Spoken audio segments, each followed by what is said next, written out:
Les rapports entre Tombi Aroko et Pierre Semengue ne sont plus tendus. Ils ont depuis longtemps dépassé le stade de la rupture. Et Tombi Aroko n'est pas dans de sales draps, lâché de toutes parts sur le point d'être broyé par la machine de guerre Semengue. Le président du comité provisoire de gestion de la Ligue et sa tutelle, le patron de la FECAFOOT, ont été reçus à l'immeuble Étoile. Agacés par la tournure feuilletonesque du conflit qui les oppose, fatigués d'être constamment relancés pour arbitrer le différend, le Premier ministre a tranché dans le vif. Tombi Aroko doit trouver le moyen de faire parvenir à la Ligue les 410 millions de francs CFA de subventions nécessaires à son bon fonctionnement. Après l'épisode de la Chambre de conciliation et d'arbitrage, c'est le chef de l'exécutif en personne qui vient de recadrer le président de la fédération.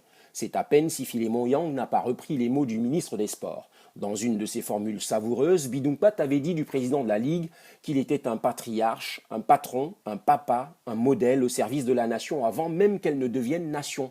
Tout était dit, comme on siffle la fin de la récréation, la supériorité du pater familias. Il faut dire que tous les plans de Tombi Aroko sont en train de tomber à l'eau les uns après les autres. L'idée de faire de Semengue un président provisoire jusqu'en mars 2017 a volé en éclats.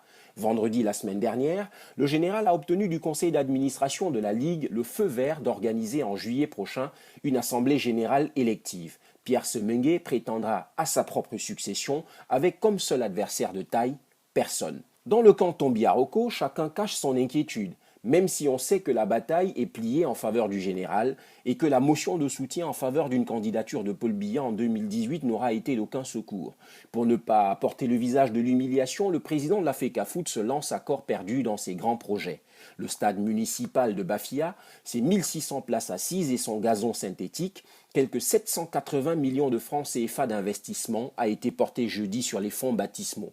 À défaut d'être aussi puissant que Pierre Semengue, Tombi Aroko peut au moins se vanter d'être dans l'action et prétexter le gel de ses comptes pour faire tarder le versement de sa subvention à la Ligue. À la guerre, comme à la guerre, tous les coups sont permis, même ceux qui ne font pas vraiment mal.